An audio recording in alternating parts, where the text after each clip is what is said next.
What's up? So this one, I'm embarrassed to say that I was late to the party on this one.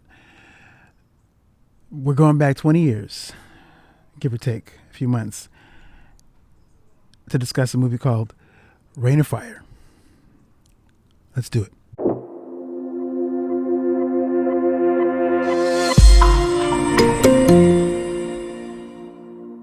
Okay, some of you know that I write books, and a couple of books I have out are about dragons. Does that make me an expert on the subject of dragons? Absolutely not. You know how many books are out there about dragons? There's tons. But it does make me someone who's interested in media that has to do with dragons. And having seen various movies in recent years that have to do with dragons, that have dragons in them, from everything from the How to Train Your Dragon series, which I love, to the more recent Damsel, and then everything in between. Dragonheart from 1996 is another one that I want to revisit. I really enjoyed that movie. I hadn't seen it in so long, though. I think it's about time to rewatch that. But Rain of Fire came up, something I've been meaning to watch. I'd never seen it before, but I did this time. And I'd like to talk about it now. So anyway, off the top, this is actually a pretty good movie.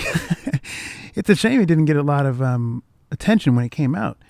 But I watched this movie and I was blown away. It inspired me with my own dragon stories. Actually gave me some fire, no pun intended, to approach my own stuff that I'm writing about that has to do with dragons, to give it some oomph. I wished my dragons were as serious as these ones. The ones in this movie do not play around. If you've seen this movie, you know what I'm talking about. If you haven't, and you decide to see it, you will know what I'm talking about. What is it about? We have a character named Quinn, played by Christian Bale. This is pre-Batman Begins fame. Many of you know, if you know anything about Christian Bale, you know by this point in 2004, or wherever the movie comes out, by this point, he's been in the game for ages. If you know the Newsies, he was in the Newsies. He was in Steven Spielberg's Empire of the Sun as a kid. So he's been around the block. He's not a stranger to this type of stuff. But this is right before his star really takes off. He's great in this movie. But anyway, he plays a guy named Quinn, who is the leader of the last remnants of humanity, as far as he knows. Last remnants of humanity who are survivors of dragon attacks. And in this world, we understand that miners from England were doing their regular work, mining things, and discovered a dormant, like a cave of dragons. And that wakes up some dragons, and then that leads to the near total destruction of mankind.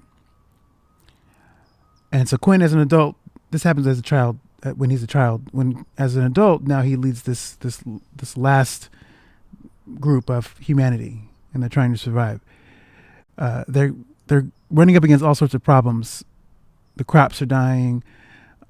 How do you keep people fed in that environment? You can't go out all the time because there's dragons everywhere. So what are you supposed to do? And the dragons are not, they will kill you. They will kill humans. And so they have different crops growing in other places, but it's, they're not easy to get to. So this is what they're grappling with. They're trying to make sure they stay safe against the dragon attacks, and trying to sort out whether or not they can eat and survive through the seasons. Because at this point, dragons have been they've overrun Earth, and they've been dominating for about 20 years or so. So over time, you can imagine that's led to a lot of deaths, not just from dragon attacks, but just from starvation. People who are not able to survive. So along the way, you have a group of Americans coming into their territory, and they're led by Matthew McConaughey.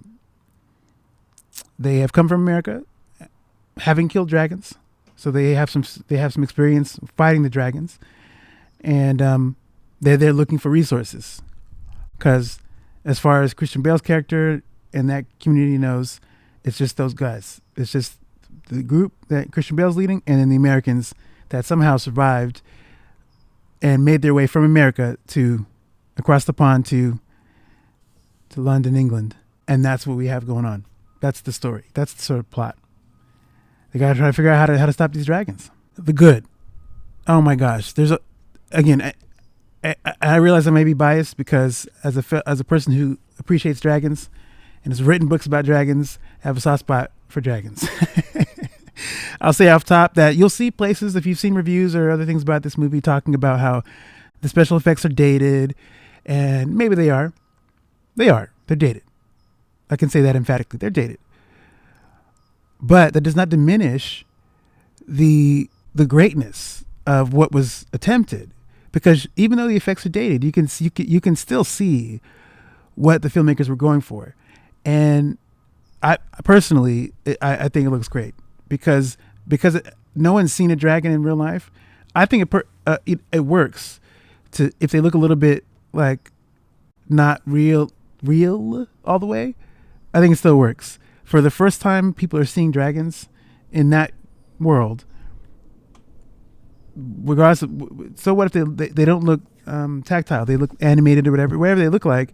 This is the first time humans are seeing them in real life. So to me it works. I think the effects are just fine, however dated they may be. The dragons are still terrifying. You still do get, oh my gosh, they're gonna, humans are gonna get messed up, and that fire hits, man, it's still real fire. Somebody's getting jacked up. But yeah, the effects I think are fine, and I think everybody's eye is different too. You can still look at something objectively and say, yeah, that's dated, and not get taken out of the story. I wasn't. I was not taken out of it. I was looking at it, and I said, oh wow, I was immersed. So it worked for me. So the effects are great. There's a lot of good cinematography, camera angles and stuff. You don't really get to see too much of different places. You're mostly in London, and you spend a lot of time at the sort of compound that Quinn is hanging out at with all of his people he's helping to keep alive. And occasionally you might dip to an area where crops are, but it's not that far from the compound. And then eventually you may go into the heart of the situation where the dragons are, which is like in England or whatever it is. So, but that, even with that, there's a lot of good camera angles and stuff. Cinematography is great. I have to single out Gerard Butler. This is Gerard Butler pre 300, and he's charming. He's not around for a long time, for that long, but he plays Christian Bale's character's best friend, and between the two of them, you really get to see a sense of camaraderie and like brotherly love, and it's really nice to see. It's cool to see both of these actors on the cusp of their stardom, and you get to see why they are stars, because they're still really good.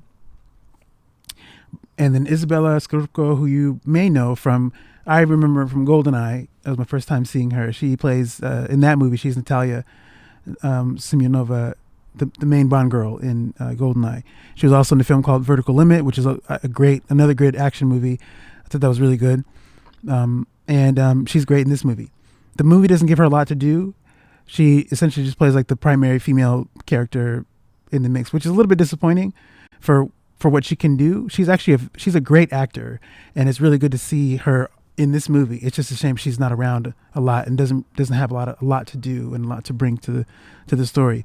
But I think what extra sells this movie is Matthew McConaughey. Matthew McConaughey's character is fantastic. He is an American soldier leading the group of Americans to find resources and stuff. He has a monologue in this movie that really, it made me tear up. And I did, I'm not gonna lie, I cried a little bit. It was a great monologue. His character is showing such emotion, and I think it's just it's probably my favorite thing about the movie, because what it does, and I'll tell you why, because it adds to the level of seriousness that I think is not fake. On the surface, because this is about dragons taking over the world or whatever it is and jacking people up or whatever it is, there's an element of it that feels ridiculous because it's dragons. And as far as we know, they're mythological creatures that don't really exist in the ways that we see them on in media. But Matthew McConaughey's character grounds it further. Christian Bale grounds it. Everybody grounds it. This movie takes the concept of dragons seriously, and I love that about it. That's my favorite thing about the movie. And next to that, what helps make the groundedness feel real is Matthew McConaughey's monologue. That's really good. There's a moment of success in the film, and everyone else is celebrating, but Matthew McConaughey's character is not.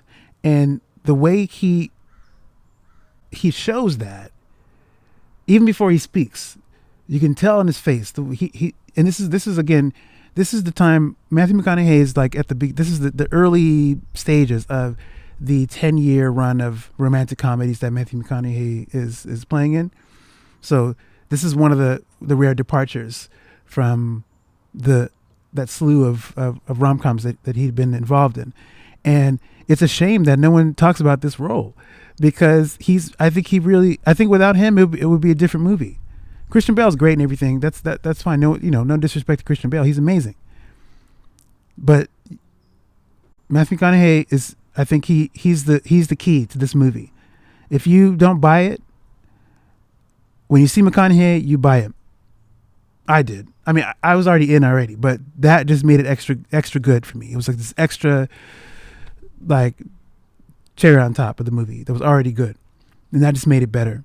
So, again, I think he's my favorite thing about the movie. The other thing I think is so cool about how the movie treats the subject matter is that little details about the dragons, like their vision and how well they can see during the day and night, and how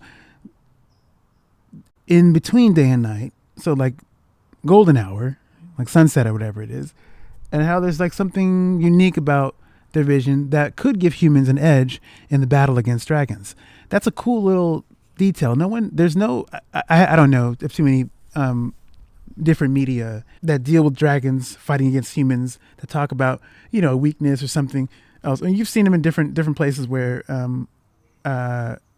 like The Hobbit, for instance, the Desolation of Smaug, where Smaug is this impervious dragon, and he's got a weak spot, very uniquely situated, where you got to hit it at the right spot to jack him up.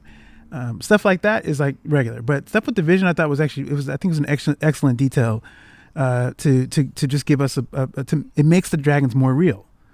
Most things don't go that far. It's like, oh, he's a powerful dragon. There's a weakness here, or cut him in the neck here, or cut him in the arm, whatever, like regular stuff.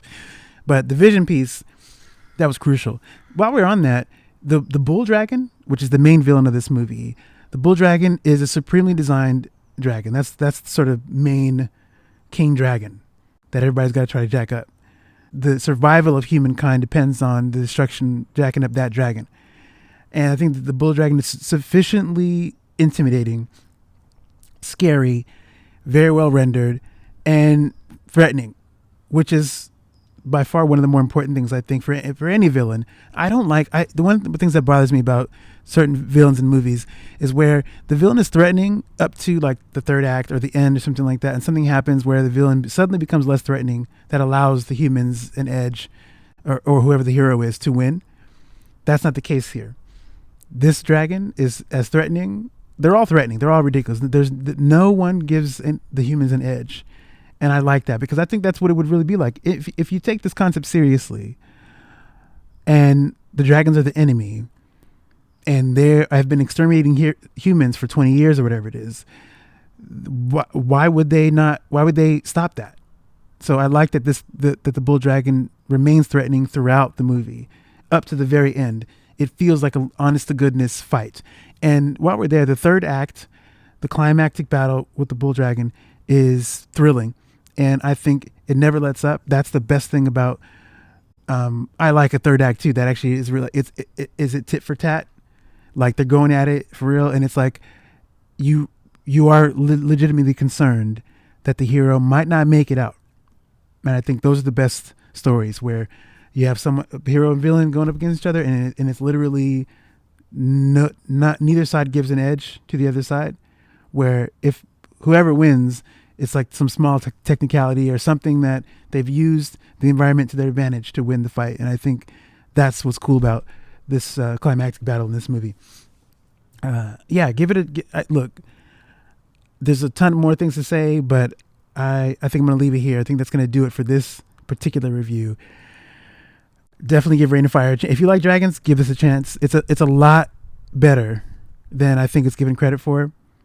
You won't see it rated pretty highly on online or any review sites you look at, but I highly recommend this movie. I thought it was great, and this is me. If I separate my bias as a dragon aficionado, someone who appreciates dragons, I think it's a good movie.